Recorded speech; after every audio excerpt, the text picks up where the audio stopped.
What do you think that the unique selling point of a travel businesses are कि वो क्या करना चाहते हैं? Basically, unique selling point is only the quality of services we can provide you with respect to the experience we have actually. Basically अब आप online portal पे जाते हैं, अगर वहाँ पे मैं लिख रहा हूँ कि जी इस्लामाबाद टू बाकू मुझे एक फ़्लाइट चाहिए, तो वो मुझे कोई मोर देन 10 ऑप्शंस दे देगा जो भी उस सिटी से लाइक जा रहे होंगे। लेकिन उसमें यह है कि कुछ के जो है वो रूट ऐसे होंगे लाइक 2 स्टॉप ओवर्स के साथ है, मोर देन 2 स्टॉप ओवर्स के साथ है, तो उसमें ये आता है कि मैं देखूंगा यार फ़्लाइट तो सस्ती मिल रही है, लेट्स सपोज मैं इतना नॉलेज नहीं रखता, तो मैं अगर वो ज़्यादा स्टॉप ओवर वाली बुक कर लेता हूँ और उसमें जो है वो रूल्स मुझे नहीं पता कि जिस कंट्री में उसका स्टॉप ओवर है वहाँ पे मुझे अलाउ है विदाउट वीज़ा वो स्टे करना उतने आवर्स चेंज का, ओवर उतनी आ जाता है। ड्यूरेशन का क्या नहीं है, तो वो it has a great impact on that के as compare to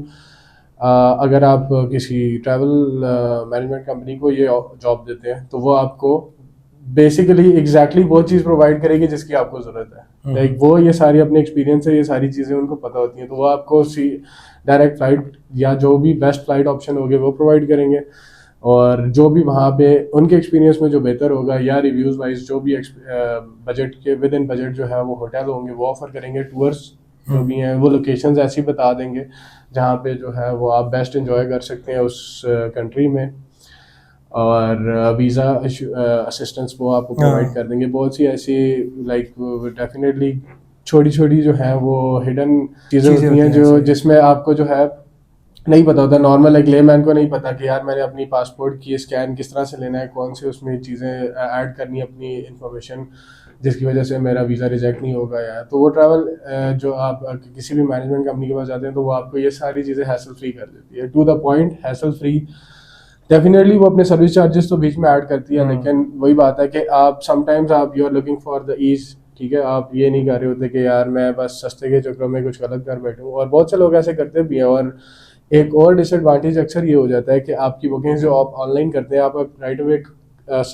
most of the time card charge हो जाता है फ़ौरन ही, या वहाँ पे आपको कार्ड अपना एंटर करना पड़ता है। तो बहुत सी ऐसी बुकिंग्स होती हैं जो नॉन रिफंडेबल होती हैं, फिर आप स्टक हो जाते हो उसमें, और अगर आपका प्लान चेंज हो रहा है और आपने उस वक्त जज्बात में आके जो है वो कर दिया कि यार मैं बेगम को बीवी बच्चों को लेके बागू जा रहा, और आप जो है वो 2 हफ्ते बाद सोचते हैं कि वो हो यार ये खर्चा ज़्यादा हो गया, तो अब मैं भागना नहीं चाहता, मैं यहाँ चला जाता, तो अगेन आप फिर कुछ कर नहीं सकते। अगर आप करेंगे भी तो डेफिनेटली काफ़ी बिग कॉस्ट आपको हिट होती है।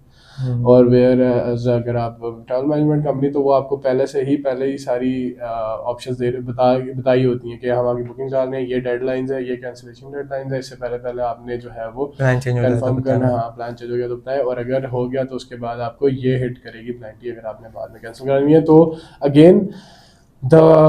More you communicate with your travel agent, आपको जो है वो चीज़ें क्लियर होती हैं और आप डिसीजन इजीली ले सकते हैं। वाइल आप ऑनलाइन सर्च कर रहे हैं तो वो लिमिटेड इन्फॉर्मेशन है, और डेफिनेटली वो आप और वो ये सिस्टम ही है उस वक्त, तो आप